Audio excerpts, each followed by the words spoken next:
So this is going to be a very different video to anything I've made. I'm working on a full big boy video of Drakengard 1 that will be out in the coming days. But I thought it would be really fun to retell the plot of Drakengard to my friends while we're all completely drunk, as you can tell by the title of the video. So I'm going to do this with Drakengard 2 and 3 in the Nay games, maybe other game series as well, if people like it. This might be a little recurring mini-series, depending on how I feel and how other people feel. So yeah, by all means, please sit back and enjoy this very, very drunk retelling of Drakengard 1's plot. Just to quickly interrupt, because I forgot to do this in the actual video, just a small content warning. Drakengard's story is very dark and covers pretty much every taboo topic under the sun. Nothing's ever shown explicitly, but there are some mentions of it throughout the game and throughout the video. They'll be commented on whenever they're relevant.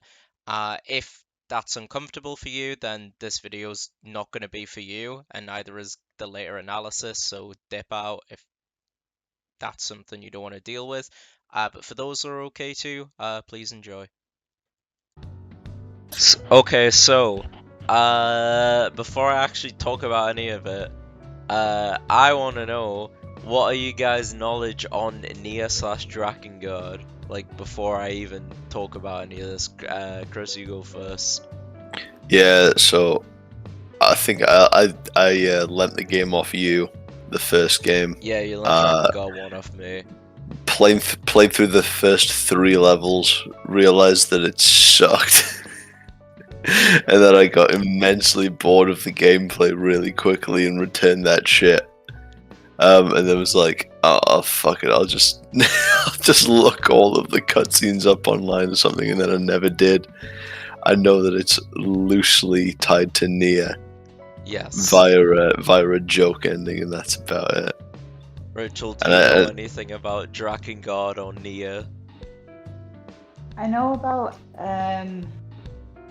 Nier Automata because of 2B. Yeah, you do. So Nier I know Automata. it's like I know 2B has like a boy, not a boyfriend, but she's got like a boy that just hangs around with her. Who's a friend? Yeah, nice, a cute little twink friend. Yeah, and like I was like, oh my god, he's cute little shorts and stuff, and then I remember like everyone was like, no, he's a terrible person, and I was like, oh okay, I guess I can't like him then. So yeah, he's a bit of a proud boy, isn't he? To be fair, he's not that bad, you know. Guys going through it in Nier Automata, to be fair. Yeah. But aren't you all? But Drakengard is a spin-off of Nier. So Drakengard like takes place like 10,000 odd years before Nier Automata. They have some like connecting themes, but like timeline-wise, yeah, Automata is a big like departure from Drakengard. So Drakengard, its setup is very kind of I guess generic. So the setup for Drakengard 1 anyway is so there's the Union and the Empire. It's kind of like the Rebels versus the Empire from like Star Wars. So the Empire is like a bunch of like smaller countries all thinking together against the Empire, which is this big conglomerate. And the main character of Drakengard 1 is a guy called Kaim, and he absolutely fucking loves war. He loves killing. It's his favorite thing in the whole gosh darn world. And he's a sexy boy to boot. He is a cute anime boy. I'll put like the actual intro in our little like conversations, because there's a little FMV cutscene of him. He loves war. He loves war. He loves murder. He loves murdering. He loves a bit of death. He loves murdering guys in suits of armor with weird ass proportions. They look like fucking. They look like mannequins. They do. But you know what? They do. So the whole plot of Drakengard basically is like or the like setup of Drakengard is it's the Union versus the Empire, and like the Empire is this big conglomerate of like faceless soldiers, and the Union are like these group of smaller countries that have like banded together. And the first level of Drakengard, it pops you. I'm sorry. Okay, I like to know where Chris is at and where I'm at. I'm like, oh, this Mads Mikkelsen, and there's his child. Rachel's just hit the Mads Mikkelsen part of the child. That's very fair. The child, step away from that child. The child's not useful until later, so don't worry about the child. He will come in later, but he's just not useful right now. So it's also a very Mads Mikkelsen line. So the whole setup is the Union versus the Empire, and the game plops you in right in the middle of this big battle between the Union of the Empire, and you play as Kaim, who is the dark-haired anime boy with the sword. And it gives you like a little tutorial of like what you do, and the gameplay is like, Rachel, have you ever Chris, have you ever played Dynasty Warriors? No, I've played the spin-offs though, where any of the spin-offs is Dynasty fine. Warriors, but like, you know, fused with better games. Yeah, like have you played Hyrule, like sorry. any of the spin-offs, like Hyrule Warriors, like anything like that, the Gundam ones, anything like that? Yeah, I played Hyrule Warriors. Okay, imagine that, but really bad. Yeah, it's all starting to flood back to me there. It's all starting to come back to me. That is how the ground missions of Drakengard plays. Like, it feel like he's got like a cool sword.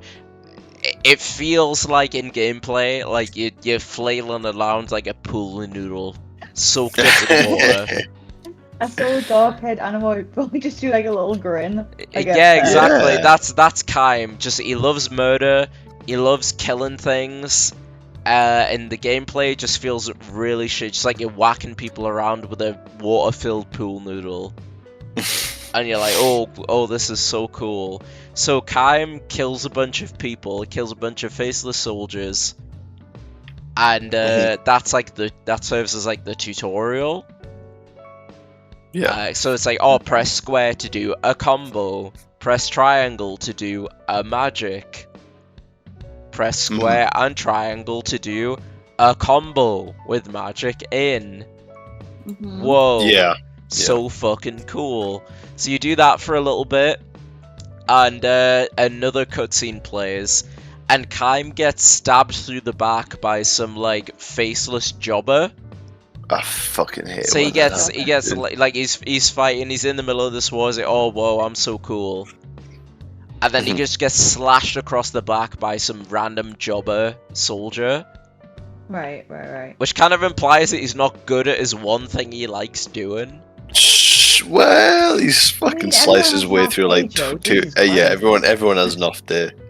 Maybe it just wasn't Kaim's day. That is true. So Kaim gets slashed to the back, and then you get put back into like gameplay.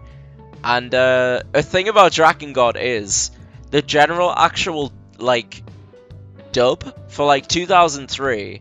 I do think it is a good English dub for like the main characters. But any of the like soldiers or just side characters, it is the funniest thing I've ever fucking heard. So you get slashed in the back and you get put back into gameplay, and he's like, Sir Kaim, please go back to the castle. Please. It sounds like the person at Spoons. We need to protect the goddess, please. So God, get back and protect the goddess, you dirty slag. It doesn't affect gameplay. So you as Kaim, implied to be like, you know, bleeding out, ready to die, just casually chop through like 200 odd people. Yeah, as you do. And before you get back to like the castle you're protecting. And that's like the end of the tutorial mission, basically. Yeah. So the dragon that's in the intro cutscene. So Kaim's talking normally through that. He's like, oh, you damn imperial bastards, you'll feed the ravens, you know, whatever. Like general war talk, you know, as you do. So when he gets back to the castle, Kaim sees a dragon like pinned down to the ground, like the red dragon that's pinned down to the ground, and Kaim, he is not happy.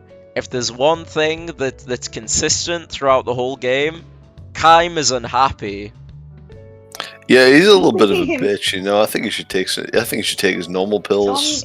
Is this like his dragon that's being pinned down, or is it just like a random dragon? He doesn't know the dragon up in this Yeah. point. And This is some random.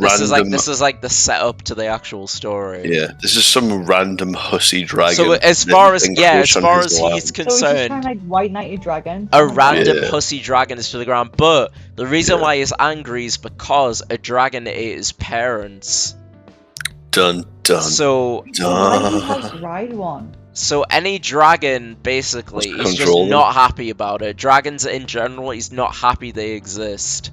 Yeah, because a dragon ate his parents. I don't know. He wants to like ride a So he's dragon or like something to like take back control of a dragon. Well, some that's- Freudian shit like It's that. an I don't know. iRobot situation. Well, that's not Yeah, even it's at that exactly like point. iRobot. He just sees it. So in the cutscene, he just sees a dragon. He has flashbacks to another dragon eating his parents, basically, and he's like, "Oh, I'm gonna fucking kill this dragon. That'll show them what for." Yeah, and then Shia LaBeouf shows up and says, "I'm gonna fucking kill this dragon because I'm Shia LaBeouf and I'm really tough." I wish that would be funny. Buff rhymes with tough. So he goes. So he's like. So like it zooms in on his face, and he's clearly like angry, and he raises his sword like, "I'm gonna kill this dragon." But the dragon like looks up at him because it's not dead. It's just pinned down to the ground and like wounded, but it's not dead. And the dragon goes like, "Oh, you can Oh, even if you dirty my soul, like, even if you kill me, you'll never dirty my soul, you wretched human." So Kaim's like, "Ha," and he's like, "Oh, so you still want to live then?" And the dragon's like, "What? Like, what are you talking about?" And Kaim goes, "Well, if you want to live, we have to make a pact. There's no other way." And the dragon's like, "What the fuck are you talking about?" And then eventually agrees. So in Drakengard, if you make, like, basically, if you make an agreement with a supernatural being, you can make a pact with them, and that'll heal, like, any wound you or the being has, and the human will gain, like, magic power from it. Yeah, what does the mystical creature gain? It's nothing except basically healing any wounds it has. Sounds like a rough So deal for the dragon. So it works for the It's a dragon rough because deal it for the was on the dragon. verge of death. True. But Yeah, any but, other like- character that has a pact from it, they essentially gain nothing. Damn. The dragon's like, "I accept my death. I know you're not actually gonna hurt me in a way The that dragon- Also, It's the not dragon even only that. The accepted dragon's death like, because even he's if you kill insanely me, I do racist. not give a fuck. You are a human. Just fuck you. Yeah. I would rather die than sully my soul than bonding with a human. Yeah, and then Cam's like, "Well, do you actually want to die?" And the dragon's like, "Well, not really. Well, you Like, if it can be know. avoided." So, you know, it's actually quite a nice dragon, you know, it's racist, but it's not that racist. Yeah. That'll be its character arc throughout the game. I love Basically. racism and I love living, racism, but this guy's alright. but this guy is So- worth living for. So Kaim and the dragon make their pact together, and they never do this in the game, but they pull out these like orbs from their bodies and like thingy the orbs together, and I'm like, "Oh, So okay." hot. So like when I was playing the game, I was like, "Okay, that's like obviously a representation for like their souls. That'll be like a pact partner thing, like their souls are bound together." But it never happens again. Don't worry, I'm sure they'll address it in Drakengard too. I don't know. I haven't played Drakengard 2 yet. I The don't only thing know. I've heard about Drakengard 2 is that it fucking sucks. Me too. So Kaim pulls his soul out his body, and the dragon pulls its soul out its body, and they just tap their little orbs together, and so they make the pact with that. But with something that is consistent is any human that enters a pact has to pay a price. They have to give up like a certain part of themselves. And for Kaim, it's his voice. So in like the tutorial level, they're like he will like talk and like say things throughout, but for most of the game he'll be a silent protagonist, which is like a good way of making him a silent protagonist. And like every other person who does a pact in the story, they also have to give up like a part of themselves, which is fair. Honestly, devastated that such a witty and well-established character like Kaim had to become a silent protagonist. I mean, to be fair, if they have the idea from the start that he's going to be a silent protagonist, it's a good way of making him a silent protagonist. He physically can't speak. It kind of makes him more hard. I'm not gonna lie. Rachel, Like please. a cute boy that doesn't really speak. The feminist in you is showing that you only want a man that doesn't speak until he's spoken to. Well, the dragon's a woman. True. Damn right she is. And because pact partners, so Kaim can't speak anymore, but he can communicate with the dragon like telepathically. So the dragon is like, oh, okay, well, if you have any concerns, I will speak for you, because I'm the only one that can like read your thoughts. They go in the castle because the empire. The reason why the empire were there to begin with is because they're after this person called the goddess. Yeah. So Kaim runs into the castle and kills all the empire people that are in there. But the empire soldiers are acting really weird. They're acting really like monotone and like speaking the same things that all the other soldiers are speaking, like a hive mind kind of deal. Yeah, it's almost like they couldn't afford any more voice actors for the other soldiers. No, it's in the law. Look it up. Okay, I believe you. It's like an actual reason, Chris. Oh my It's God. not a budget thing. It's a real reason. Oh my god. So Kaim cuts his way through like 500 odd more soldiers. That's a recurrent theme in Drakengard. Yeah, the gameplay is really intrinsic to the storyline of pressing the Y button 500 over and over again. copy and paste of the same character model. Yeah. And the goddess is a lady called Furiae, and Furiae is actually Kaim's sister. So the goddess is someone who's basically picked out to like be that in their religion. And in this instance, she's the 14th goddess, so in this whatever time Drakengard's set in, his sister's chosen to be the goddess. But because you're the goddess, you have to like sever yourself from all like mortal ties. So she's not really allowed to acknowledge that Kaim's her brother. She was engaged to a guy called Furiar who tries to fight off the Empire soldiers, but he's not really good at fighting. He's more of like a bard, like a creative type than an actual fighter. What a dumbass. So because they were engaged, the engagement broke off when Furiae like became the goddess. Because she's not allowed any like mortal attachments or whatever. So Kaim cuts his way up to where she's staying, and there's a cutscene where Kaim's just stabbing a dead Imperial guy just over and over in the corner of the room. Yeah. And Inuot's like, Kaim, he's already dead. What is are your you problem? doing? And Kaim just keeps stabbing him. Yeah, I think what they tried to establish early on in Drakengard is that Kaim's got some issues. Yeah, Kaim absolutely has some issues. He's just stabbing this dead soldier in the corner of the room. He doesn't need a dragon to form a bond with. He needs a fucking therapist. Exactly. And Inuot's like, Kaim, please, he's already dead. And Kaim's like, okay, because you've said it. I'll believe you. How would you diagnose this boy if he was sitting across from you right now? What would you give him? What would you I'd give his him mental the health chair, out of to 10? be honest. Give him the chair. Oh my god, you boys are so angry. Yeah, He's killed like 1,000 people on the way to see his sister. They are at this Imperial point. scum. They do deserve to die. Inuot, he's not really done anything. He pushed some Imperial soldiers around. Yeah. He was like, He has to don't. live his whole life through a fucking dragon. Yeah, Like, He exactly. just needs to get pick up his monthly prescription or some shit, and he's like, oh my Yeah. god. Or even get a piece of paper. If he can't speak, Yeah. just write down what he's feeling. I mean, So the like, dragon Kaim- doesn't have to talk Kaim through sounds him. like a bit of a fucking dumbass. Can he No. really write? He's not really a dumbass. He's just emotionally Stunted. not Stunts. present. Yeah, stunted. Fair enough. Or emotionally constipated. Yeah. Yeah. If I met someone walking down the street and they were like, "Oh, by the way, I'm going to talk to you through my dragon," I think I'd be a bit weirded out by that. I mean, to be I fair, might think it's that not person's by not his. all there. It's not by his choice. He didn't know that his speech was going to be taken away. Yeah, true. Like But that. That's the only way you can really communicate, other than body language and writing something down on a notepad.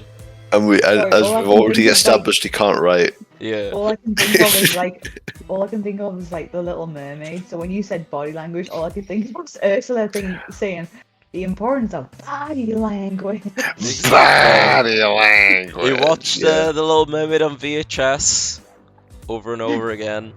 So he gets up to Furry Eye's room, where she's staying, and Yeah. they're like, okay, well the Empire's sieging on this castle. We can't really stay here. And Inuart sits down and he goes, oh, how about I make a little song to celebrate that Furry Eye's safe, because he's like I say, he's more of a bard than a warrior like Kaim is. So Kaim's always been so Inuart, Kaim and Furry Eye, they're childhood friends. Yeah. And Inuart's always been more talented in the creative arts, singing, acting, writing music, and Kaim's always been more talented in fighting, basically. Mm-hmm. And Basically, your standard should. yeah. Yeah. So Furry Eye was engaged to Furry Eye, but because she was thingy to be the goddess, she had to call that off. Not of her own free will, but because she's the goddess, she's not allowed human attachment. So the engagement was called off. It's like, oh, I'll sing us all a little song. So he plays his harp. Kaim and Furry Eye are like, oh, this is nice. This is so nice. Let's listen to Inuart's music for a bit. And then Inuart's like, oh, okay, this castle's compromised. Let's go to the land of the elves, because the elves are banned to, neutrality. They're not allowed to take a side. So Furry Eye will be safe there. The Empire won't go somewhere where there's, legally a neutrality. And the dragon goes, yeah, the Empire are already there. They're actively pillaging the elves, the elf villages. Are you kidding me that the bad guys of the series don't respect neutrality? Let's not go there, Inuart. That's a bad idea. And Inuart goes, I don't trust you, dragon. I need to go and see with my own two eyes. Wah, wah. So they all go to the forest where the elves live. Lo and behold, the Empire's already there, ransacking the Elven village, and Inuart's like, "How did I see this? How did I not see this coming?" Ridiculous. And the dragon's like, "Are you fucking serious?" This is awful. I told you this would happen. And he's like, no, there must be some sort of mistake. Let's dive deeper into, the actual elf village. Then we'll really know for sure. And the dragon's like, the elf village, most of them are dead, Inuart. I can hear them. She's the ultimate centrist, isn't she? She's Not even that, because she's actually right. So they go to the actual elf village. They've mostly all been killed by the Empire. And she's like, Inuart, I told you that they'd all be dead. Mm-hmm. And Inuart's like, who could have seen this coming? I can't believe you've done this. I cannot believe you've done this. Yeah. It's like, oh, Dragon's literally this is gonna happen. Inuart, nah. They go there, and Inuart's like, I can't believe the Empire have done this. I cannot believe the Empire's done this I after can't- they've done this to like at least 5 other nations or something. I can't believe this. It's And then he easy to turns to scratch. Furry Eye and he's like, I'm so sorry, my love, if only I had enough strength. If only I was a warrior like your brother to take on the Empire. Maybe She this turns wouldn't away have, and blushes. this wouldn't thinking have about her happened. brother. She's just like, okay. She's like, oh, okay, I chud, mean, like, fuck how off. else is she meant to respond to that? Yeah. Like if Chris was like, if only I was strong enough to like protect you from everything, I'm like, oh, I mean, you don't have to, but like, Yeah, I do, because Yeah. I'm the man. I'm the big man. So since they're at Big the village, because she's the Furry Eye's the goddess. How Drakengard's world works is there's different seals like all around the world, and I if mean, they're you seen broke, how fucked up shit. It doesn't really work. I mean, kind of. So like, You got people making pacts with dragons and shit. I mean, kind of. So like, basically, the more seals are broke, the more supernatural shit like comes in. Mhm. So there's a Furry Eye is technically a seal because there's always seals in like different locations, and then one person has to be the seal, like for the fourth seal, and Furry Eye's the fourth seal because she's the goddess. So the dragon's like, oh, I hear the like seal being attacked in the forest. The elves have to protect the seal, so we might as well go and check it out and make sure the seal's not broken. Because once it is broken, there's nothing that they can do about like repairing it. They have to just go to the next one. Mhm. So like, oh, while we're here, we're better make sure the seal's not broken. Yeah. And because they all go off to check what's going on, there's a FMV cutscene.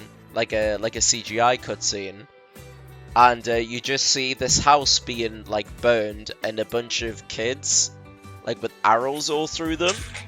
Mhm. oh my god, what, in the house? No, I mean they're outside the house, but they're clearly like dead. Like they've been They- thingied through yeah. like bows and arrows. Yeah. I mean, they'd have to be Yeah. visible from dragon level, I Yeah. suppose. And this guy that you've never met before, he's like, "Oh, I'm so sorry, my brothers. I wasn't here to protect you." And he goes to kill himself, like he goes to stab himself. And because he's in the land of elves, that's where like fairies live. So this fairy who have you guys ever seen Cowboy Bebop? Yeah. So Yeah. you know Faye Valentine. Mhm. So the fairy Oh, is yeah. voiced by Faye Valentine. Oh, how the mighty have fallen. So she comes in and she goes, "Ha ha ha! You should kill yourself. Your brothers are dead. You weren't there to save them. Go kill yourself. Ha ha ha ha ha ha!" And this is Honestly, all same. Faye Valentine's voice actor. How surreal. And then If she's Faye like- Valentine came up to me and told me to kill myself, I'd probably do it. And so the guy goes to do it, and she goes, "Actually, wait, no, don't kill yourself. Actually, let's make a pact, and then we'll be together forever." So this guy called Leonard, he decides to go through with the pact because he's under a lot of mental distress. His brothers have been killed while he was away. So this fairy's taking advantage of him. Essentially, yeah, the fairy's taking advantage of him to make a pact. It's weird that they would decide to do that, considering that there's not really much in it for the fairy. Well, in the side story of his, in his story, basically, and in Drakengard, because I looked ahead in Drakengard 3, it's just Drakengard lore that fairies are massive dickheads.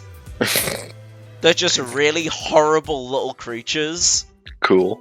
So Okay. one I just, always knew it, but so one now just I have happened proof. to find him when he was in like his most like mental distress, and was like, "Haha, I'm gonna take advantage." So they form a pact, and Kaim, because he formed a pact partners can hear each other's thoughts. It's kind of like stand users, where like they're drawn to each other. Like pact users are all drawn to each other. So Kaim here is basically someone like making a pact in the forest, and he goes, and he his pact price is his eyesight, so he's blind now. And he's like, well, I've got nothing to live for. I'll join your cause. Does he wear a big old blindfold? He doesn't wear a big blindfold, but he has his eyes closed the whole game. Ah. So The he's other like, anime trope. he's like, I'm blind, I can't see anything that's going on, but I'll join you. And I can tell by the sound of your sword you're not an Empire soldier. Which I don't know how that works, because he's blind for like 5 minutes before he meets Kaim. And also a fucking sword sounds like a sword, bro.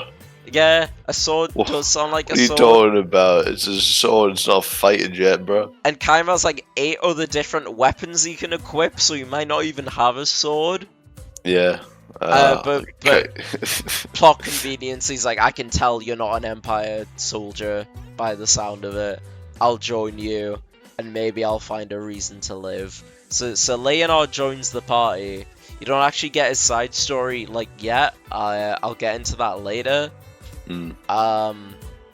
But he's with you for the rest of the game. He's just not really an important part. The point is, they go from the forest, and they hear another voice. So they go back to Furii, and Inuart's gone. He's vanished.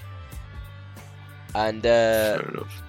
she's like, oh, okay. She was like, oh, shit, sorry, Kaim. Inuart was taken by the Empire, but I managed to hide, so they didn't get me.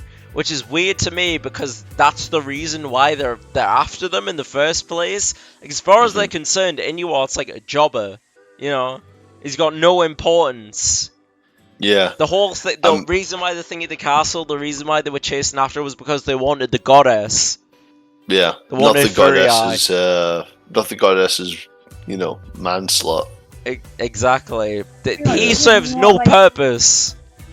Yeah. Isn't he like his sister or something? Like his brother or something? So Kaim, the guy you play as, that's her brother. Yeah. Inuart is just a guy. He was engaged to her. He's a childhood friend. Yeah. So But- they're the bard, aren't they? But He's he the bard. just sings songs. He was engaged Yes, to her, yeah. but because she was made to be the goddess, that had to be called off against her will. So Kaim goes to the... So she's like, oh, they've been taken to the desert. And the dragon's like, oh, I can confirm this. I can hear, like, sounds of prisoners in the desert. We need to go there now. So Kaim and the dragon go off to the desert. And they meet this guy called Verdale, who's like the high priest of the Union. He's like the head magic guy. He's this old man with a staff, general magic type. Scum. So they free him, and he's like, oh, you are Kaim, I heard you through your pact. So, like I mentioned, pact people can listen to each other's thoughts, and anyone who makes a pact, they have to give up a certain aspect of themselves. So Kaim, it was his voice, Leonard, it was his eyesight. So Verdale, I'm going to give you both one guess. Guess what Verdale had to give up for his pact? Bearing in mind he's got immense magic power and near immortality. Guess what he had to give up? His memory? Richard, what do you think he had to give up? His Dignity. his dick. His dick. Dick. His ability to comb. His hair is what he had to give up. That's ridiculous. So he had to give up That's his a hair. fate worse than death. And bearing in mind he's like a 70-year-old man. He's probably going to be fucking bald anyway. And his pact partner is a petrified dragon, so it's the same rules as Stance, so it's like if the creature dies, the user dies, and vice versa. So because his dragon he made a pact with is petrified, the dragon can't die, so he's near immortal. Yeah. He's got immense magic power, and all he had to give up for it was his hair. He sounds like he got a And he's got a tool. He's got a pretty cool tattoo on his fat bald head. Yeah, of hair. Yeah, of Yeah. non-hair now. But He's got a big comb over tattooed on the top of his big shining bald head. like, I did some like reading, and the implication was like he was like when he made the pact when he was like very young and attractive, and he had like a nice head of hair, and he gave that up when he was young. But even still, That's not Yeah, a bad price to pay for, like, having the most magic out of anyone and near That makes me want to fucking immortality. kill myself hearing his sacrifice. Like, I would very gladly give up my hair here and now if someone was like, "You're gonna be near immortal." Fuck. I would not let you give up your hair. I would listen if it was like you're near would not immortal let and you'll have magic Joe. powers. I would not let. I wouldn't be happy with you giving. I'd be up like, your yeah, hair I'd for be a immortality. slaphead It's too for life. glorious. I'd be a slaphead Okay. for life. I don't even mind. Little slaphead. Little slaphead Joe. Like give it a nice. Yeah, I give it a little ram a like, nice shiny bald noggin. I give it a little bit of a dribble around the court. No problem. So Kaim meets Inuart, not Inuart, sorry, he meets Verdale, that's his name. The bald guy. And he's like, oh, Inuart was here, but he's been transported to another prison. So we can't just leave him alone. We have to go get him. And the whole thing of Inuart is he is adamant on basically world peace in the middle of a war. So he's like, oh, we have to go get him. And Kaim like nods and raises his sword and he goes, oh no, even the Empire deserves mercy. Don't kill any of them. Is this after Kaim spent like 3 cutscenes like smiling after like mowing down 100 Yeah, Kaim loves murder. So he's like, oh no, even the Empire deserves mercy. And Kaim just looks at him, and because he can't speak, he just kind of shrugs his shoulders. He's like, so Kaim's just like, nah. No, they don't. Maybe not. And also, to be fair, it isn't smack bang of the middle of a war. Like, in a war, I guess you gotta kill people. I think Kaim is exercising his right. No, Kaim likes murder a little bit too much, but just in general, murder. In a war, you gotta kill people. That's kind of a fact of life, unfortunately. Man, I didn't like it when... I liked it when Drakengard wasn't, you know... Wasn't about murder. Wasn't political, you know. And he's clearly like been like tortured in the desert. Like he's been put in this like specific bit in like his little jail cell where the sun's like shining down on him. And this voice is like calling out to him and is like, it's like, oh, you need to earn Furiai's like gratitude and love. You need strength to make a pact. And he's like, oh, Kaim can help with that. Like, Kaim's got a pact with the dragon. And the voice is like, oh, and you want Kaim to bathe in her gratitude? You want Kaim to take the credit? You need more strength than you are. And he's like, oh, yes, you're right. If only I had the strength, then Furiai, you know, she'd be all mine. Her kisses will be all mine. Her affection will be all mine. Getting those Christian kisses. Exactly. Her boyfriend free girl smooches will be all mine. My boyfriend free girl smooches, courtesy of my pact with a demon. Yeah. So Inuart's like, okay, this is a really good idea. And the next cutscene, Kaim and Inuart meet up. So they're all together. And Verdale is like, oh no, this guy's really scary. I'm gonna put a magic spell on him. Inuart fucking backslaps him. Just slaps him out of the way. He's like, shut up, old man. Beats Kaim in a fight and brings down his own dragon. But it's a black dragon. So Kaim sees it. It turns out, so the dragon that Inuart's made a pact with is the dragon that killed Kaim and Furiai's parents. Jesus. So Kaim, Jesus. His PTSD is kind of kicking in from that, and he's like, "Oh, I'm gonna fucking kill this," but he's not strong enough to fight just a dragon on his own. So his dragon takes like a shot from the black dragon from him, like puts its wing over him and protects him, and he like grabs Furiai's like face and like forcefully like kisses her. And she like slaps him with the most fucking Looney Tunes ass sound effect. Inuart? Yeah, Inuart. He like forcefully kisses Furiai, and she slaps him with the most fucking bit of a Dio move right there. Yeah, fella. it does. So he fucking kisses her with the most Looney Tunes ass sound effect I ever did hear.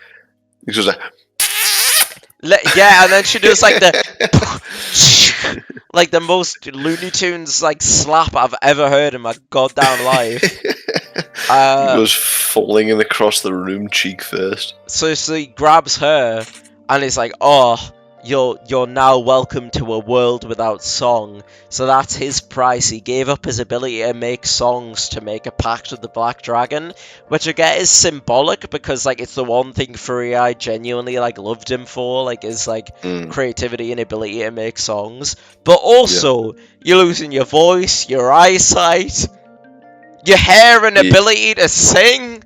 Yeah, That's a good trade-off. I mean, I can sing, I can talk, I have hair. I can't write music. Yeah, like if a black dragon who's like the talent, strongest of all in dragons life. was gonna be friends with me, I just couldn't sing. Yeah, I'd go through with that. I'm sure he can reskill. I'm sure he can get a new skill down at the job fair, you know. And he throws down his harp and it's meant to, and it works symbolically, but again, realistically wise, pact wise, Inuart's getting off easy. Yeah, I mean, maybe I don't know. Vertily is definitely. Would I rather lose my rhythm or my hair? No, I'd rather lose my rhythm. Yeah. Who am but I like his rhythm is intrinsic to him though. Is it? Yeah. He makes his hair is part for of a his living. charm. And Vertily, we don't even ever see him with hair, so we don't even know if that was part of his iconic charm. Shit, maybe he never even had hair. Maybe he really just like. Exactly, maybe like, he was like bald and he got some cool tattoos in exchange. He was born bald. Yeah. Exactly. So you have a boss fight with Inuart and his black dragon. Mm-hmm. And you get him to about a quarter health and he runs away. But your dragon can't get to the fortress the Empire's in. There's like, the like air pressure's too high. I can't get there. Or some other bullshit like that. Yeah, so you basically go around like the outside of the fortress and destroy it that way, like just through the dragon like breathing fire on it. Mm-hmm. So it's like, oh okay, I'm gonna destroy all this.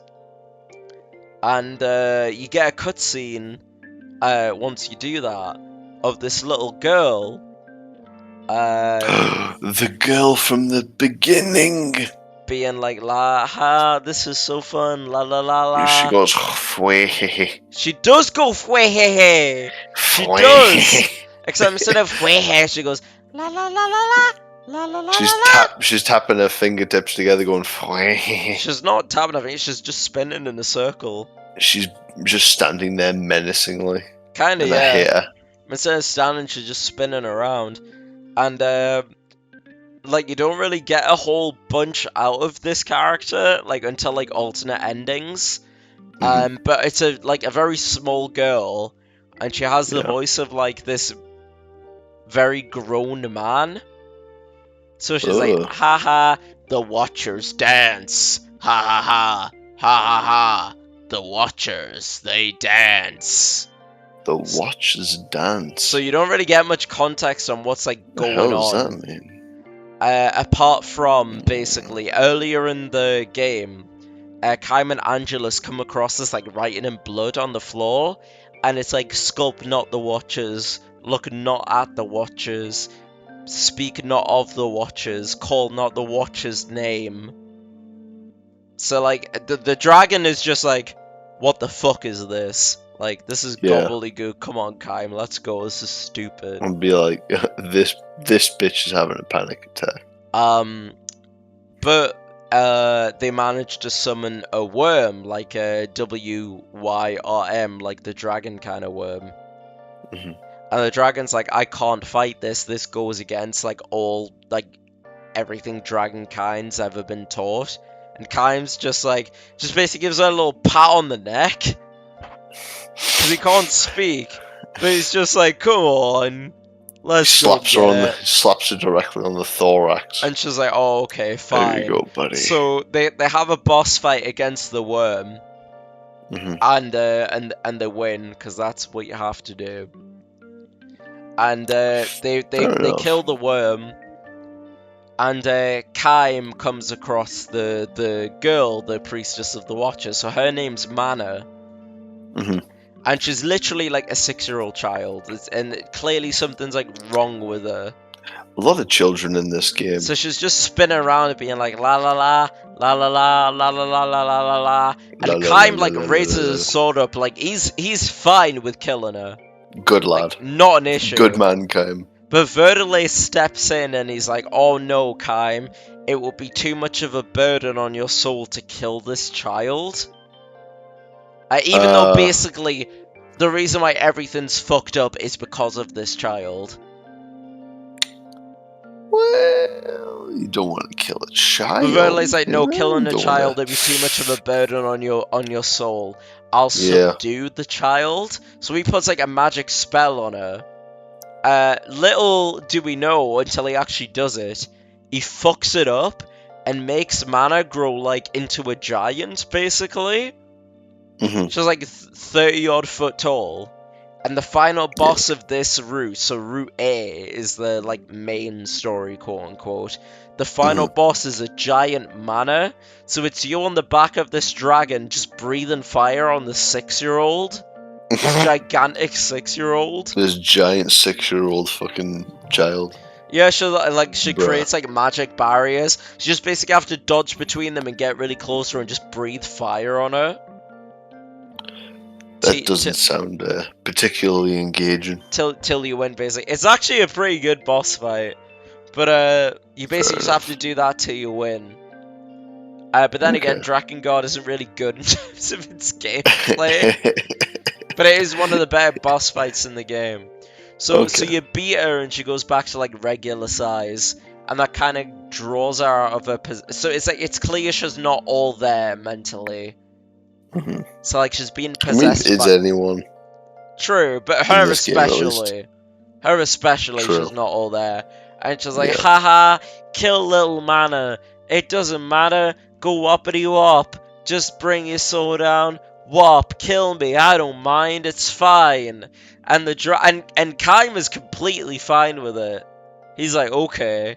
But the dragon's like, no, actually, you're gonna like just suffer under the fact of the atrocities you've committed, because she's clearly been possessed by something. And the ending is like when she's drawn out of the possession. And I do kind of feel bad for Mana because she's not in her right mind, which I'll get into later. And B, she's being possessed by like a higher power. Like it's not her willingly doing these things. So when she's realized what she's done, she was like, oh, I don't want to live with the guilt. Please kill me. And the dragon's like, no. She's a bit over dramatic. Like the dragon's just like, no, you have to just live with what you've done. Even if you're possessed, I don't care. You have to live with the consequences of your actions. So she's just in the corner, like, crying. Because the full guilt of, like, of what she's done is, like, setting in on her. But then Verdelay's like, oh, we need a new seal. It's going to be really tough to find, like, a new goddess to thingy the seal. And the dragon's like, oh, I'll do it. I don't really care. And the dragon's, like, clearly in pain, and Kaim's clearly upset that the dragon's in pain. So it's kind of an implication that he's formed, like, an emotionally romantic relationship with the dragon. Honestly, don't blame him. Because he's the only she's the only person that, like, knows his feelings, because he can't talk. He can only really telepathically communicate through them. It's kind of hot. And he's like been with her through the whole game. So are we gonna have another Dark Eater Medea section here? Maybe. Where we talk about the positives and negatives of dating a dragon. Fucking a dragon. Yeah, fucking a dragon. I mean, Donkey did it. Can we get Eddie Murphy on the channel one day? I wish. Eddie Murphy, please. Expert. Eddie Murphy, please hit us up. Tell us what it was like to fuck a dragon. To fuck Dragon from Shrek and Shrek 2 and Shrek the Third and Buzz. Oh my god, so many bang sessions. So the dragon's like basically having a little seizure in pain, and she's like, oh, I wish for you to remember one thing, Kaim. I want you to remember my name, Angelus. My name's Angelus. and she fades away, and that's the ending of ending A, which is called An Anguish of an Unsmiling Watcher. Something about watchers. So that's the happiest The watchers ending. will watch. That's the happiest ending of Drakengard 1. Wait, so who was that person that was talking about watchers over and over again? That's Mana. She's like the priestess of the Watchers. Yeah, she was the main baddie, wasn't she? Yeah, but I'll get into her later. So who are the watchers? Well, you'll find out in another ending. So you played It's us. So you played in Nier Automata. So you know how Nier Automata is like basically, the canon, not like the joke endings, but like the canon endings are like, oh, this builds on top of that. This happens after this. Yeah. How Drakengard does it, it's basically like what if scenarios, like alternative realities. So that's the happiest ending where Kaim and everyone else survives except Mana does survive. Everyone survives except Angelus, who is the dragon, and they become the seal to be the new goddess because they're like, well, if anyone tries to break the seals, is anyone going to be able to fucking kill a dragon? I don't think so. Perhaps not. So she volunteers, and that's the end of ending A. So ending B is quite similar. So all the same things happen, but you've got to beat Inuar on his black dragon within a certain time limit. I think it's 4 minutes and 20 seconds off the top of my head. Epic. In his boss fight. And, very weed friendly. And the whole thing of that bit is there's this very kind of minor plot point, minor for ending A anyway, called the Seeds of Resurrection. So it's like, all the seals are broken, the seeds will open, and then chaos will descend upon the earth. So the seeds are called the Seeds of Resurrection. Okay. And Inuart's like, oh, okay, Furiai's dead. If I can bring her to the Seeds of Resurrection, she'll come back to life. And Angelus is basically trying to talk him down throughout the whole boss fight, like, no, Inuart, that's not what the seeds are for. Don't do that. I'm not going to listen to you because I can't read.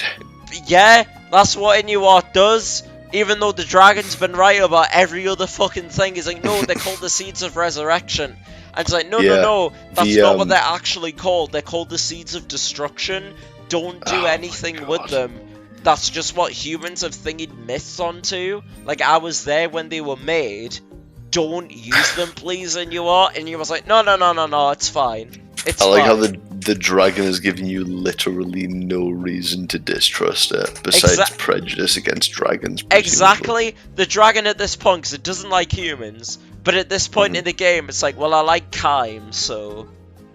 Yeah. Humans, maybe they aren't so bad. So, like, Inuart, like, through the whole boss fight, they're like, please don't use them. They're not the Seeds of Resurrection. They're called the Seeds of Destruction. Only bad things will happen if they're used. Please do not use them.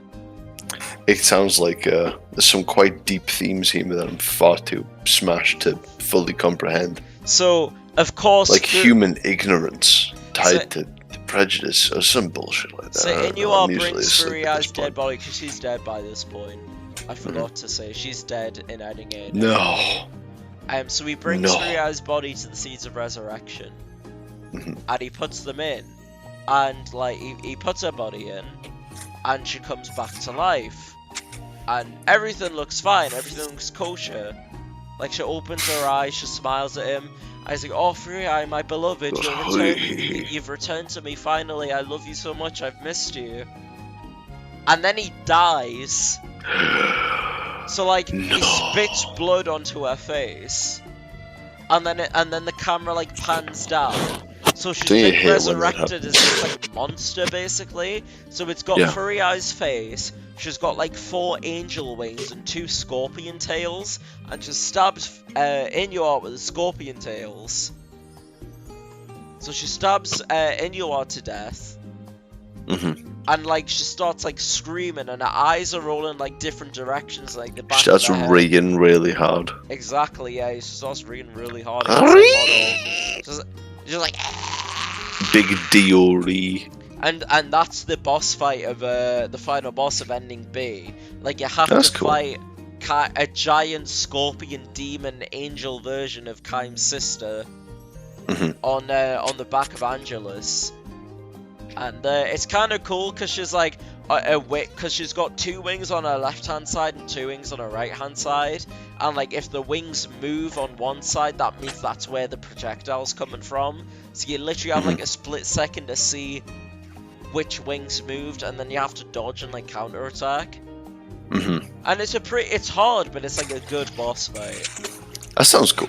Yeah, so it's like you just basically have to like burn her with Angelus.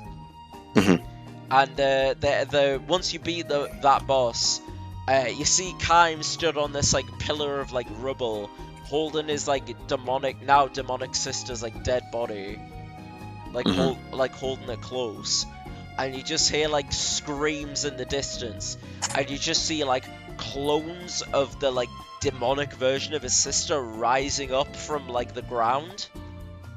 So like you hear her screaming, and the like camera just like cuts to black of like bunch of versions of her in the sky like screaming, and it cuts to, so that's ending B basically. I'm gonna hazard a guess and say that's the bad ending. Well, all of them are the bad ending. It's not much. Great. Well, Ending is the E. closest thing we have to a good ending. Ending B is a bad ending, and it's called Flowers of a Broken Spirit. That's ending B. Yeah.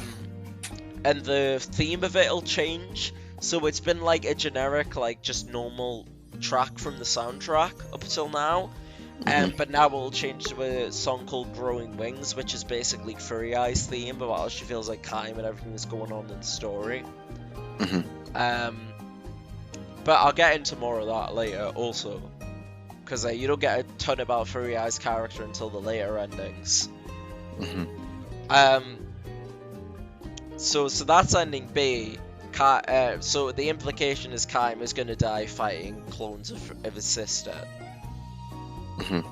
But ending C is so you've got to beat the Ensue boss fight again, but in a lower time limit. And in this one, so is this Ensue on the Black Dragon? Yeah. So you got to beat Ensue on the Black Dragon in a lower time limit than the first one to get ending B. But in this one, instead of taking Furry Eye to the Seeds of Resurrection, he dies before he can get there. Right. So like he's with Furry Eye's already dead by this point, and he's like, "Oh, Kaim, please let me die like with my beloved," and Kaim's just like, "Okay," and just leaves him to die with like Furry Eye's body, and that's like the closest thing Ensue gets to a happy ending. Jesus Christ. He's like, "Oh, please let me die beside my beloved," so he dies with a smile on his face rather than getting killed by his fiance or just dying. Oh, that's sweet. So he dies when Kaim leaves him, and Mana is in her little room. Why won't she just fuck off? And she's like, haha, the plans are nearly complete, the dragons have resurrected. And she gets killed by the dragons off screen. So I'm not 100% sure what's going on in this ending, because nothing happens really on the back of it. But I think the implication is the worm lives long enough. So in ending A, Angelus kills the worm, so she's the strongest of all the dragons. But the worm is like only just brought back to life. So I think the implication in this ending is the worm is alive long enough to take control of the other dragons. But it's not really clear. Just Angelus changes into this like skeleton form basically, and it's like, Kaim, we have to fight to the death now. I'm breaking off our pact. Which they can just do for some reason. They can just be like, nah, actually. And the final boss is against Angelus, which is cool from a game mechanics perspective, because Angelus only has the moves that you've been using throughout the game. So you just have to play as Kaim and just fight Angelus and hit her head, like your sword. And Angelus is like, I'm sorry, this is not what I want. I know this is not what you want, but powers greater than us have fated us to fight to the death. And the whole boss fight is just Angelus basically going, I don't want to do this, but I have to. And Oh, the that's only sad. fucking voice line they recorded for Kaim in response to this, like, the like, you'd think he'd be like, oh no, Angelus, I don't want to kill you, or like, I'm so sorry this has come to this. The only fucking voice line they recorded for this boy, since getting his voice back, is just, I am Kaim. That's all it says. What? So the Why whole would they? boss fight. Why would they choose? Why is he declaring his own name? Obviously, Angelos knows that. Like, I get it, like, if it was his first voice line, because he hasn't been able Yeah. to speak in a long time. It's like a reformation of, like, he could speak and who he is. But it's just, I am Kaim. You've gone strong, Kaim. I am Kaim. He sounds like a bit fucking damaged. Yeah, so he must have just fucking hit Kaim's his a bit head like on the damaged ground and goods. Angelus has brought him down in the middle of the battlefield. Without a Hey, few Kaim, you just blow in from stupid down. I am Kaim. Yeah, That's I like that. That's the only recorded voice line, even in the English and Japanese. That's the only voice line he's got recorded for that whole fucking fight. So he kills Angelus, and she's like, oh, you've grown so strong, Kaim. I'm proud of you. Cool. I'm gonna die now. So Angelus dies, and Kaim looks out to like the basically, because he's in like a normal like dark room. And he looks out to like the light of the room and he hears dragons roaring, and he just runs towards the roar, and it like fades to white, and that ending's called A Companion's Eternal Farewell. That's ending C. So it's just implied that he goes to a war against the dragons that he knows that he's gonna lose, basically. Yeah. But it would be cool if he expressed that in the fight. But Well, all you get is just, I am Kaim! at least we knew that he was Kaim. Yeah, he doesn't say anything in the ending cutscene, he just looks at Angelus very forlornly, which is fine. Like, when he can't speak, if he just looks at like the expression, like his eyes and his body language, I think that's genuinely good. But when he's able to speak, and he's just like, it just looks like, aww. Oh. I need a bit more than that, please and thank you. He goes, what the fuck? What the fucking fuck? I had a dragon, now I don't. What the fuck? This dragon This is is bullshit. now turned against me. What the hell? This is bullshit, Dragon. This is Dragon, worse than- why? This is worse So- than the time I had to play Drakengard 1 in the PlayStation 2. Isn't the entire point of a pact that it can't be broken off very Yes. easily, though? Yes. But I think the implication is because the worm is the head of the dragons, it can decide. It's But like, It's not. now we'll let you and your dragon friend have an annulment. But it's not clear, Right. and that's kind Fair of the enough. issue with that. But it is like a what-if scenario. It doesn't think into any of the other Drakengard or Nia endings, so I can kind Right. of be like, whatever, yeah, that's an alternative scenario. Okay. So that's ending C. So to get ending D, you have to do all of that, plus all the character side missions. Ugh. So the first character side mission is Leonard's Regret. You remember him? Remember Leonard? Yeah. The really good brother who So, just wanted to be there to protect his brothers. so in the Western version, so in like the non-Japan like versions, the kind of implication is, oh, he just feels guilty because he was away when his house was torched by the Empire and his brothers were killed. Like, there's nothing beyond that, really. But the reason why he was away is... I'm gonna have to fucking edit this. I know I will. I can't wait to hear this. So the It reason must why he's must be away a good reason. So the reason why he's away in the first place in the woods in the middle of fucking nowhere is because he's a nonce. Specifically to young boys. And he took a vow of celibacy. Okay. Yeah. Because he doesn't want to do It's probably a anything good idea for to him. any boys. But he was whacking it Uh-huh. to boys. Uh-huh. So he went away in the woods to jerk his gherkin, Uh-huh.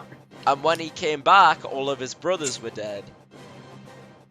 So it's like, oh, if he was not too busy whacking it, he could have maybe done something against the Empire, because it was only a couple of archers that killed his family.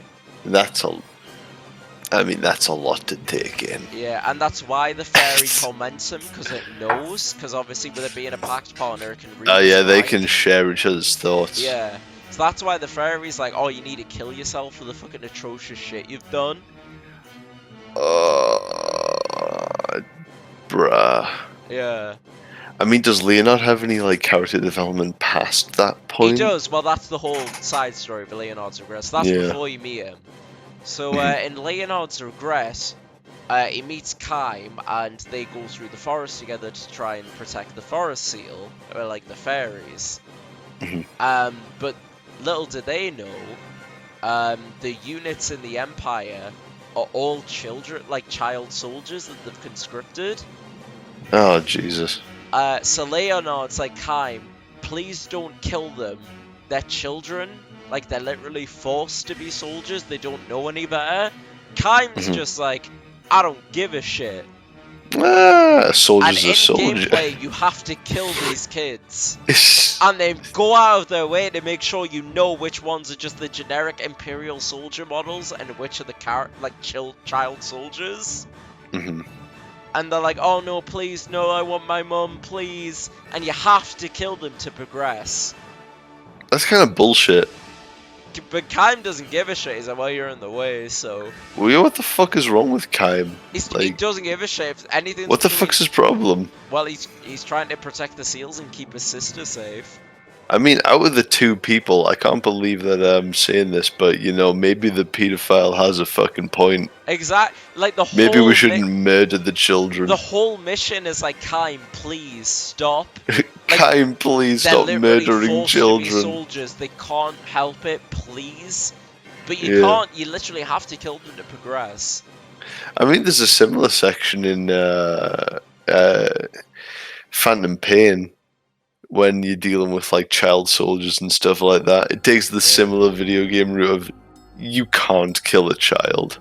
Oh no! In Drakengard, it's like don't you have ever to kill the children.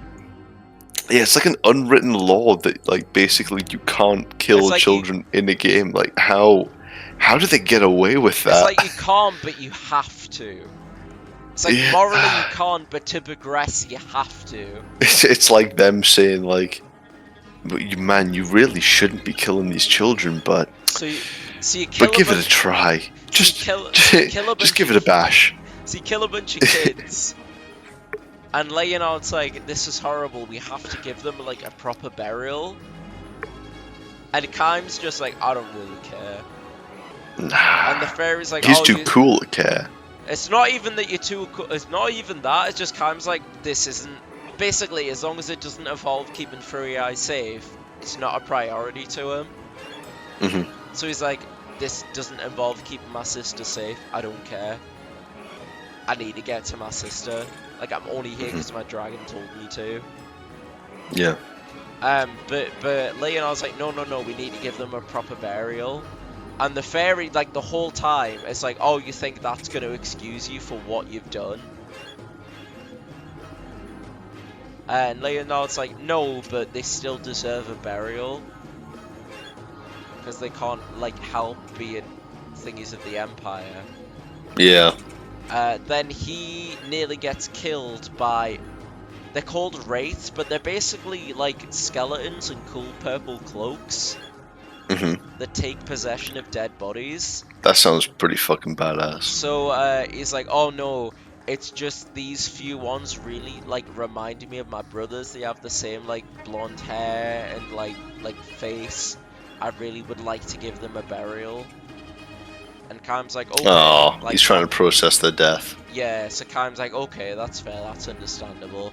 But the Empire use it as a ploy to, like, use the wraiths on them, and then they rise up from the dead and try to kill Leonard, so Kaim cuts them down.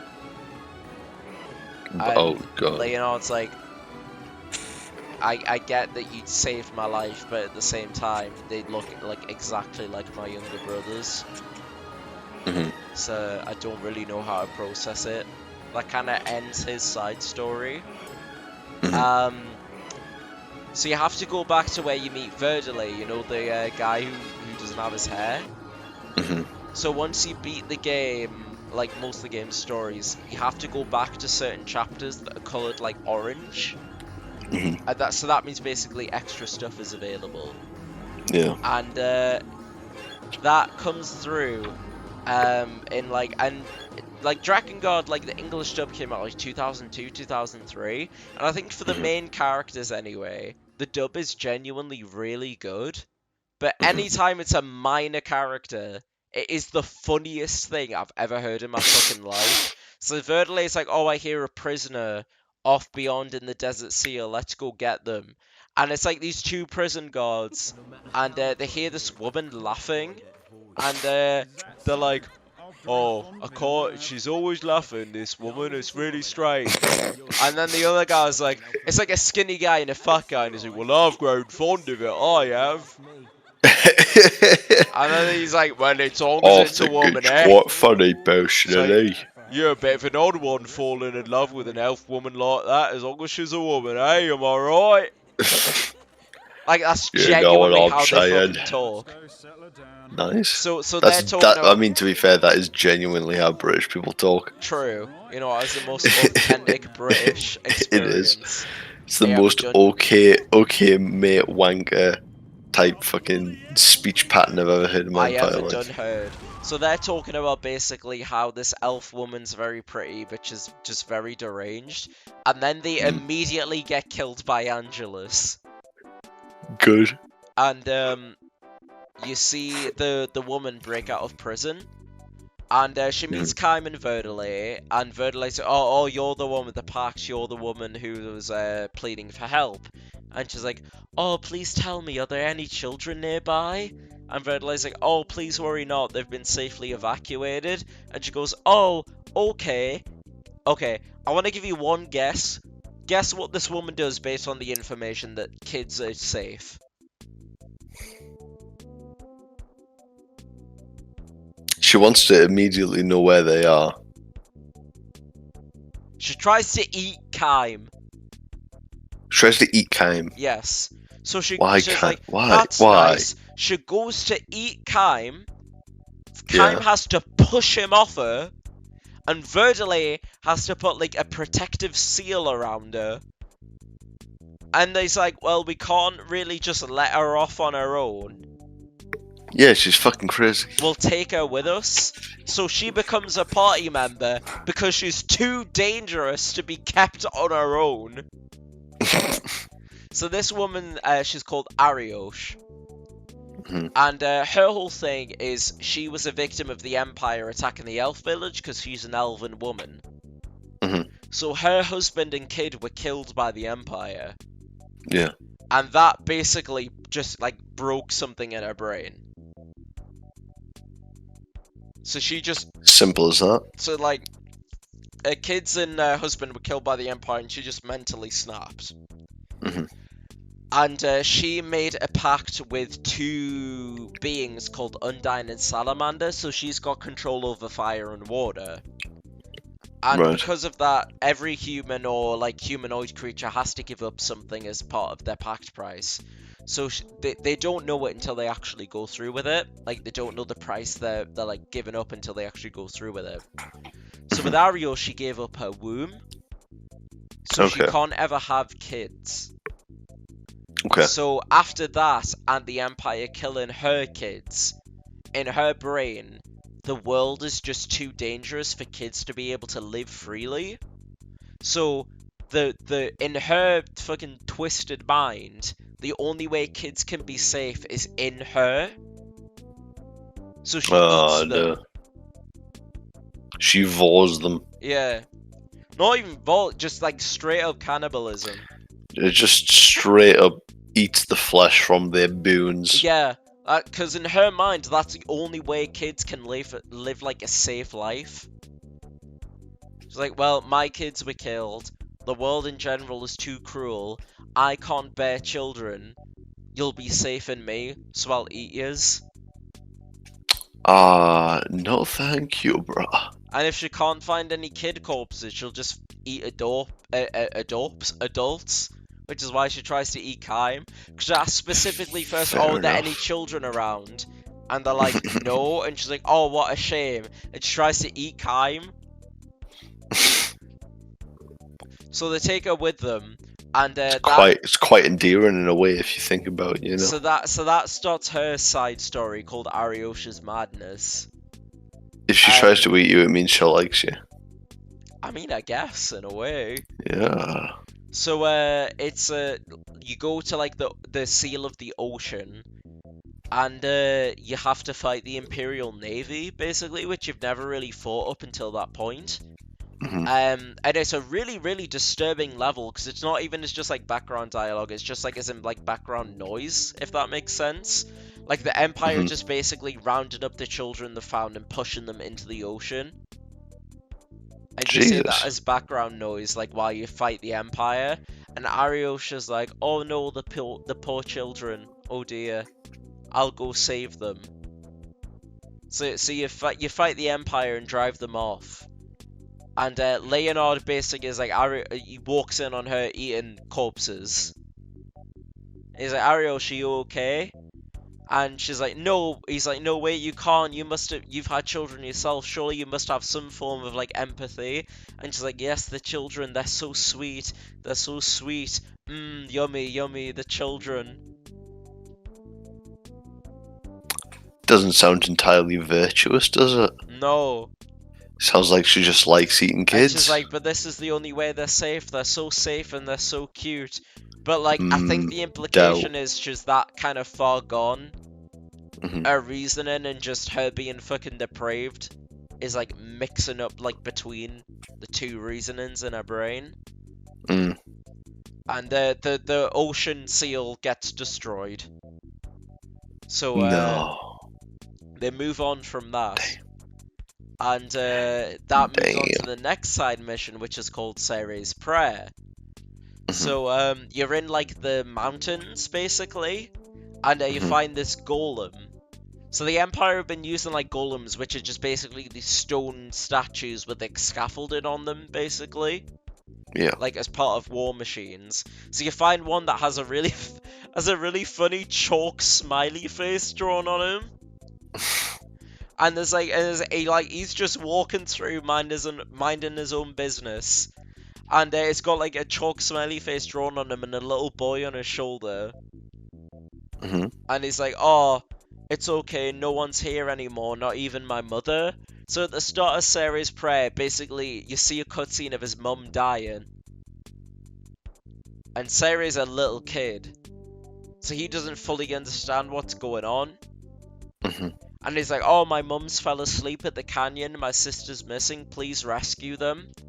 And Kaim and Angelus feel bad for them, so they're like, okay, don't worry, we'll go see what's going on with your mum.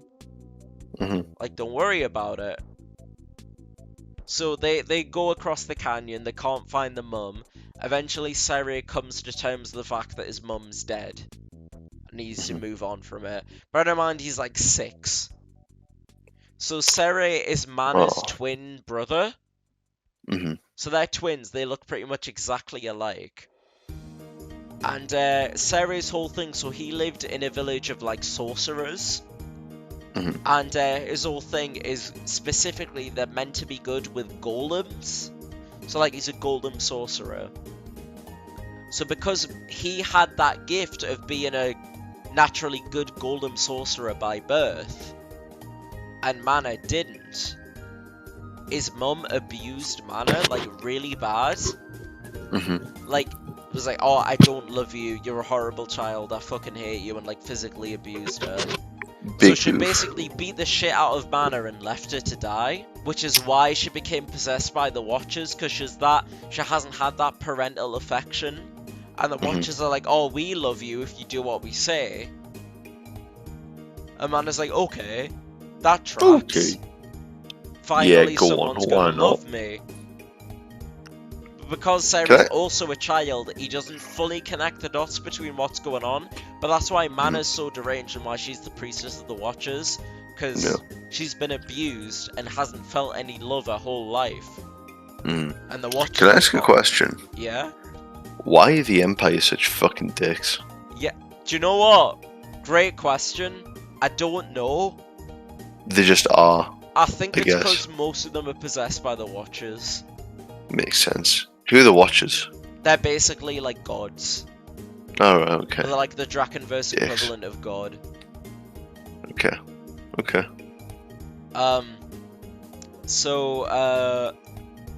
They're like, okay, so Seri hasn't connected the dots yet because he's a kid, and he's like, oh, my mom went missing with my sister.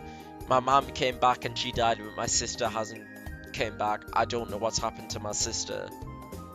So Kaim and everyone else is looking out for him. They're trying to find out what's gone on with his sister, and Seri really gets verbally abused really bad by the fairy, Leonard's fairy.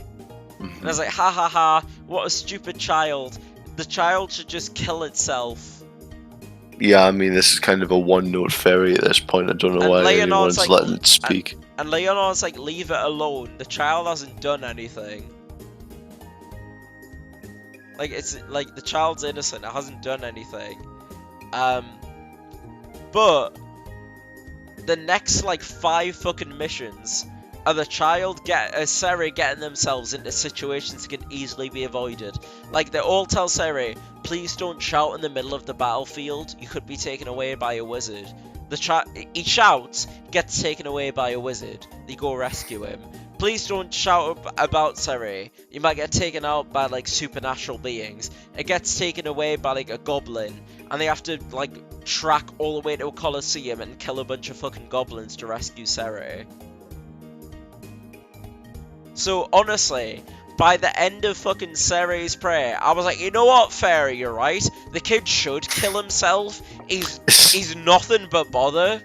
He's no good. Like, every time they're like, Seri, please don't do this. And then Seri does it. And gets himself into trouble. And I was like, oh no, I'm so useless to the group. Wait, I'm not useless. I can do it. But I find it really funny, so that there's a bit where like enemy wizards take possession of the golem. So Not again. Because they're pact partners, whenever a pact partner's damaged, the person who made the pact feels it and vice versa. So the golem punches Seri, and from the shock of it, the pact partner feels it, and Arios is just looking at the pair, and because she sees Seri in shock, she tries to take a bite of him, and Kai has to smack her off him. It sounds like a funny moment. It is. It's like meant to be like really grim, but it's really fucking funny.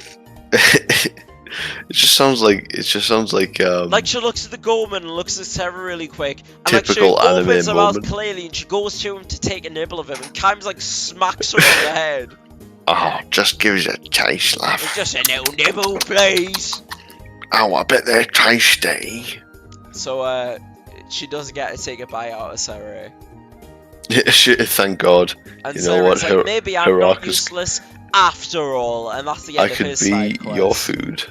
And that ends his side story, Sarah's prayer. So that unlocks Ending D. So Ending D is basically if Kaim makes it up to the Watcher's airship, and before fighting in UR, before Furiai dies, anything like that. So he meets Furiai and she's alive. And Mana's there in the room, like throwing flowers and spinning around. And in the Western version, because it's censored, she's basically, oh, Furiai, I can read your thoughts. Please hold me, my brother. I don't want to be a goddess anymore. I denounce it. Like, I hate being a goddess. And what I got from it was, because they do say whenever a seal is broken, it takes physical toll on the goddess. Like, she'll always be the last one. So, like, it causes her physical pain. She never volunteered. She was just told she had to be it. She severs all human connections. She wants to be held by her brother. She wants to be hugged by her brother and her loved one. She doesn't want to be a goddess. That's fair. That tracks. Yeah, that In all the makes Japan- sense. In the Japanese version, it's basically like, you wanna fuck your brother. That's like that's the whole thing of it. Just you wanna have a relationship with your brother. I mean, is it just a thing with the Japanese writing team in this game that they just can't do subtlety? Well, no, the whole thing is because it's at the end of the game you find it out, and they've kind of been dropping hints at it. Because the Angelus is like, are you gonna pretend you and your sister are just like, you know, your sister clearly feels a certain way for you. Are you used to just so pretending that like you're not even gonna acknowledge it, so you can move past it? Because the At whole what thing point's from that? it is Yoko Taro hates the like incest trope. Mm-hmm. Like especially at the time. So Drakengard was being written in like 2001, and there was like a particular anime series he really hated that had like the incest trope really prominent. Mm-hmm. Okay. So she's kind of been hinting at it the whole time. And in the Draken and like this particular ending, Mana just spells it out that she wants to do stuff with her brother. So in the cutscene, she looks to Kaim, and because Kaim can't speak, he turns his eyes and like looks away in disgust. So like, to be fair, the guy happy with mass murder, happy with child murder, that's all good, but incest Draws the line at incest. And you know what? I can respect a man with principles. You know what? Every man's got to have a code. Exactly. And incest is where he draws the line. So he closes his eyes and like looks away from her like in disgust. So Furry Eye looks at him and grabs a knife and stabs herself. And is like, don't look at me again, please. All she has to do is just wait until like 2020 onwards, when stepsister, it's all around us. All around me are familiar. Japanese media. Like genuinely, like the more the more it's gone on, the more prevalent this kind of like theme has become. So because Kaim just completely and utterly rejects her and thinks she's disgusting, she kills herself.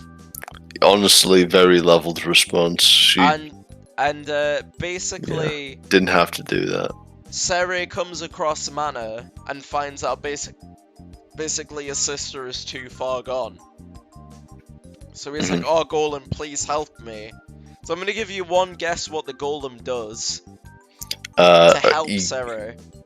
Bear in mind, he can read his thoughts. He just doesn't want his sister to be possessed anymore. Or to suffer anymore. He tries to grab his sister and crush her with his big Golem hands. Not even tries, succeeds. He raises his big fucking Golem hand up, and Mana's like clearly again possessed, and she's like, now it's time to feel the love of the gods, and it is a deep love, a powerful love. Our love will crush us like a mace. And the dragon just Golem just squishes her. Another comedic moment in Drakengard. Genuinely, it's kind of fucking funny. I'm starting to notice a trend that Drakengard can't have a funny moment unless a child is in deep and uncomfortable suffering. Well, Furia's not a child. Furia's a full-on adult. Mana and Sere are the only children. Yeah. Like in apart from the kid soldiers, but they're just minor characters. It doesn't fucking matter. So because Mana was killed, the Watchers don't like that their spokesperson essentially was killed. So the Watchers are basically these gods on another plane. If, I'll give you again one guess, you think these gods from another plane of existence are going to come down and interfere with humans, what do you think the form they would take is? Like an angel or something, I would guess. So they take the form of gigantic stone babies with lightning wings, with wings made of lightning that show up like occasionally for like a split second. I mean, potentially that checks out. So they like cherubs. So they I guess there's some sort of similarity there. So they come down, and you as Angelus and Kaim on foot just have to kill a bunch of stone babies. And they don't speak, because throughout the whole game they've been speaking just fine, like, we are the Watchers, we do not watch, we do not dance, we do not pray, the Watchers are inevitable, da da da da. whenever they come down, they just make baby noises. Goo goo gaga. They just like. Hear me roar, goo goo gaga. So they come. It sounds like Zach Hadel doing a baby. They sound like Zach. They sound like Zach baby Hadel. noises. So they come Oh down. my God. Vernally is just in a corner crying, just trying to get out of the situation. Yeah. Furios sees it and runs towards them all. And they're all like, Arioch, what the hell are you fucking doing? And she's like, oh, this is the greatest feast of all time. So they look at her and just manifest human teeth and just gang up on her. So I think it's meant to be like, you know, She like died how she Unsober. she lived. Exactly, eating babies.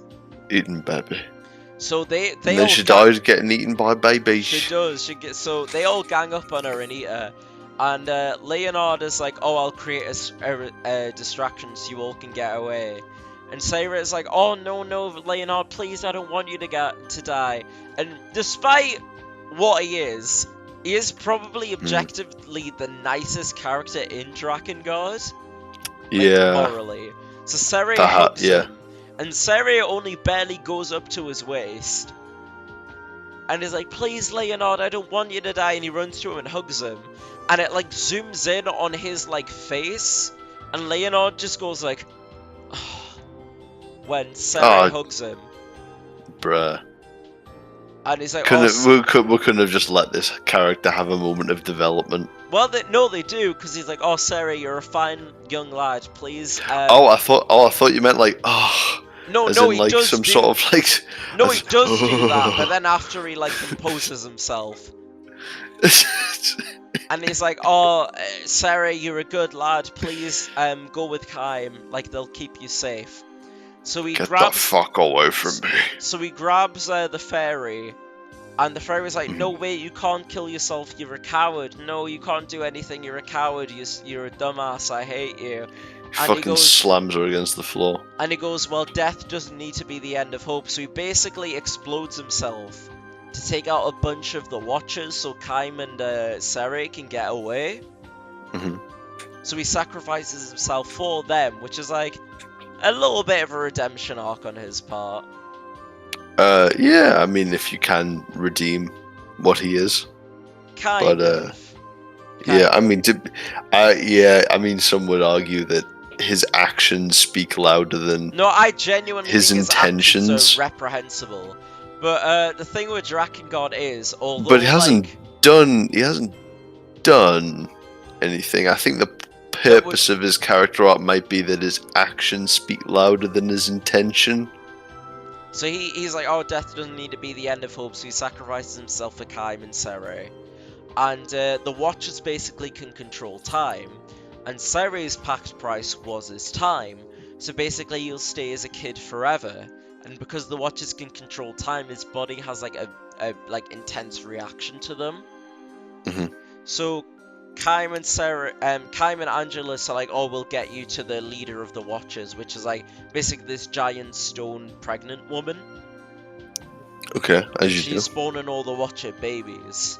So so the next mission is you just gotta dash past through all the Watchers and get to the like target.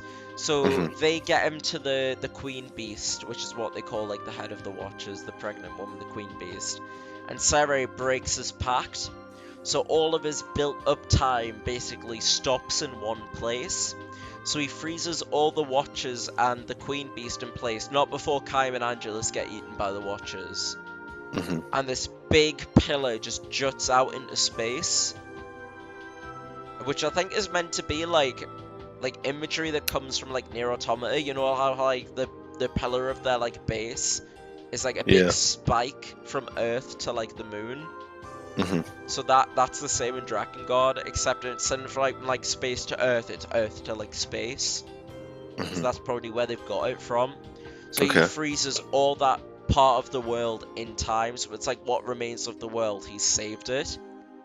And that's the end of Ending D, which is the deluded dreams of a... No, sorry, it's the wild dreams of a deluded child. That's the end of Ending D. So just to summarize on Ending D, is basically everyone dies. Except Sere, Kaim, and Angelus.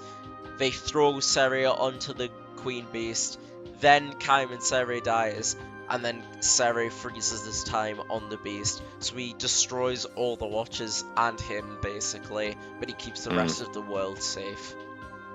Okay. Alright. So that all goes on. That's the end of Ending D. And then Ending E is that, except instead of throwing Sere onto the Queen Beast, Kaim and Angelus are like, we're just gonna fight it. Yeah. We're just gonna fight the Queen Beast. So because they That's fight fair. it, they create basically a hole in time, because the Queen Beast still has a control over time. So they fight it and they fall through this wormhole. And then you just see the city, and the Queen Beast and Angelus and Kaim just fall out of space. And Angelus goes, what is this? Is this the land of the gods? And it just cuts to black and it just goes Tokyo 2003. So they've basically fallen from medieval times to modern day Tokyo. And the Queen Beast just like plants itself in the middle of Tokyo and just starts screaming. But because it's from another basically reality, the only way it can be heard is through like bells, like church bells chiming. So instead of a proper full-on boss fight like in the other endings, it's a rhythm game. So it'll make noises like church bells, and Angelus has to make noise to combat it because dragons are natural enemies of the Watchers. So you have to do this really fucking difficult 2-minute rhythm game where you basically hit the notes back at the beast for 2 minutes long, and when I tell you, like, you have to press like 60 buttons worth of notes over like a 2-minute period, you have to fucking do that. I did that and it was fucking...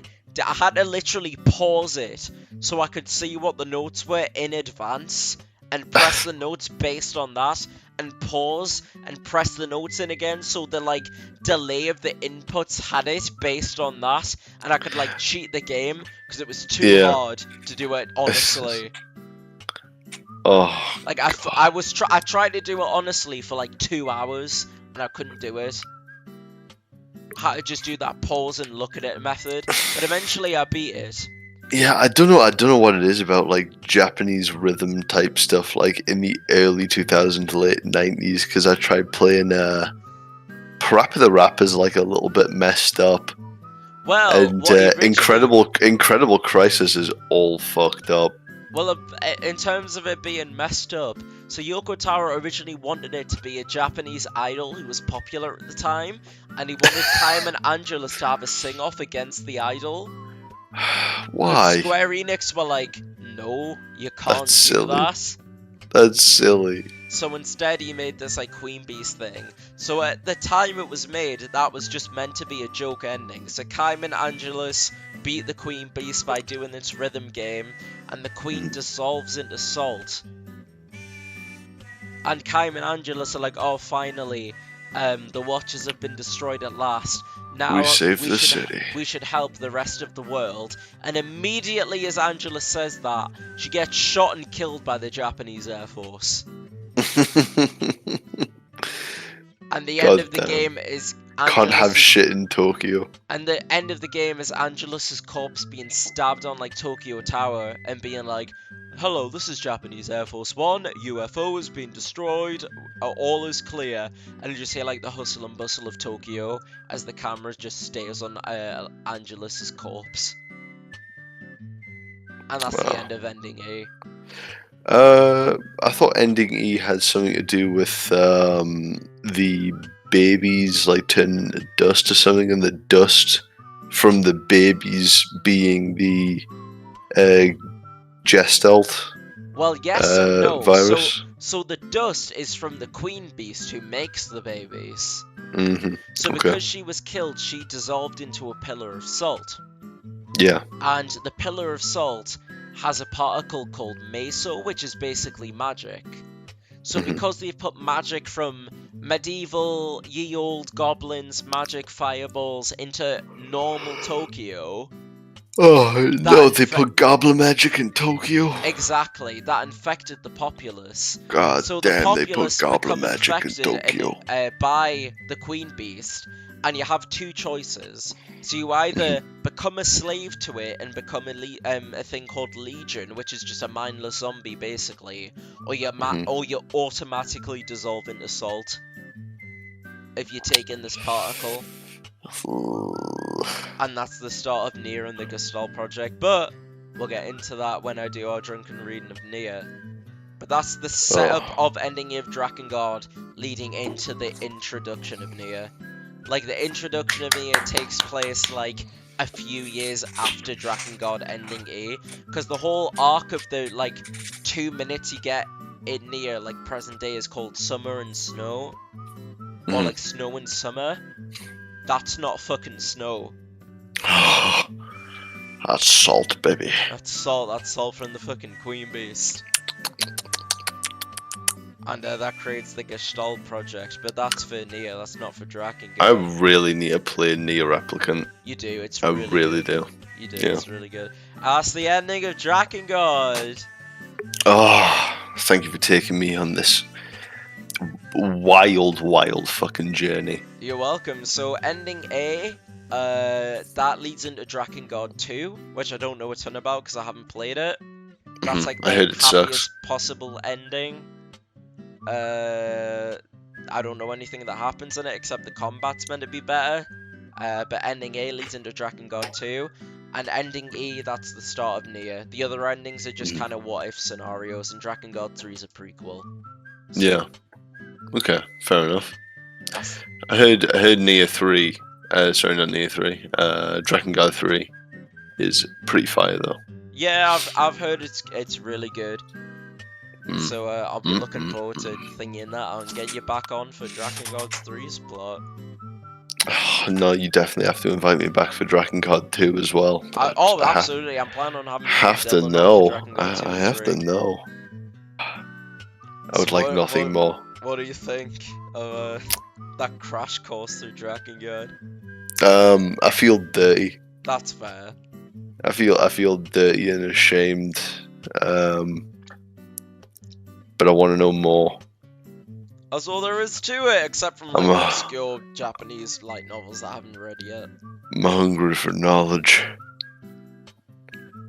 It's it is interesting that I do have a respect for Yoko Taro for just really leaning into the grim darkness of his world, especially in like 2003.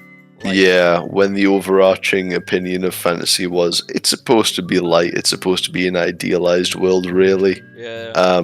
When and like games are old and like video games are for babies, you can't tell mature stories apart from Grand Theft Auto. It really does harken back to like proper fantasy of like H.G. Wells or Tolkien, where there is actual weight and decisions, and there is actual conflict. I mean, like real conflict. Like, don't get me wrong, like Drakengard is definitely the worst of Yoko Taro's stories, but that's only because it was the first story he made.